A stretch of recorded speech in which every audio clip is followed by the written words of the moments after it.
कशासाठी आदळापट सुरू आहे आणि मुलांसमोर हे काय बोलतेस तू? आपली मतं इतरांवर लादू नये. मी माझी मतं लादत नाहीये. मुलांना शहाणपणा शिकवणं हे माझं कर्तव्य आहे. शहाणपणा नाही म्हणत याला, तू मुलांना हाव शिकवतेस. लोभीपणा म्हणतात. चाल बोल. माझं ना मेलीचं नशीबच फुटकं आहे. कोणी एकेकाळची मिस नाशिक फर्स्ट राऊंड मी कुठे येऊन पडले. इथे एक मदतनीस ठेवायचं म्हटलं ना तरी 10 वेळा विचार करावा लागतो आणि नंतर मग शेवटी कामं आपली आपल्यालाच करायला लागतात.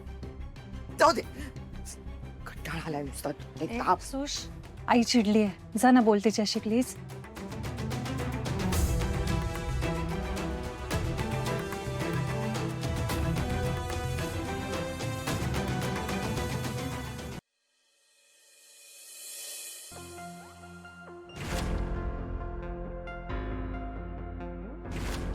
काही कळलं का आई? आला का समोरचा फोन? नाही ग अंशू, जरा फोन करे त्याला. काही गरज नाहीये.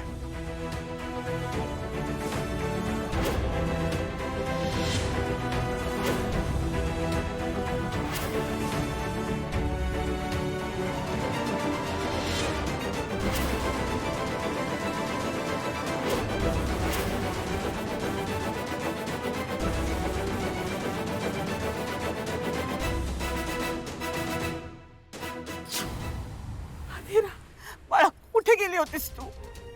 अगं किती काळजी वाटत होती मला माहितीये का? तुला तुझ्या आईची थोडी सुद्धा काळजी वाटली नाही. तरुण मुलगी जेव्हा घरातून अशी अचानक न सांगता सोडून जाते ना, तेव्हा एका आईला काय होतं, काय करणार आहे तुला? काकू, ती आता घरी आली आहे.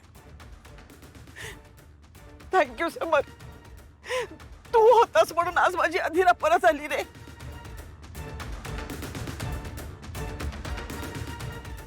तुला माहिती आहे अधीरा, आमच्यापेक्षा जास्त तुझा समर्थता अस्वस्थ होता तुझ्यासाठी.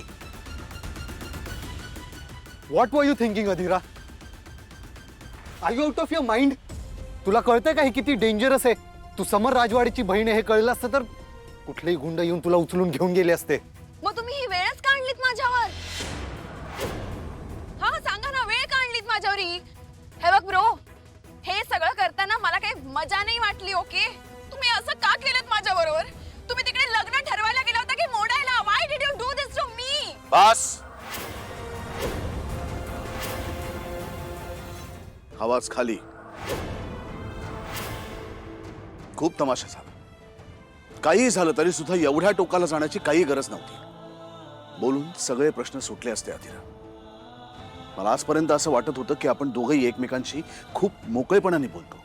पण आय एम सॉरी, तू मला डिसअपॉइंट केलंस.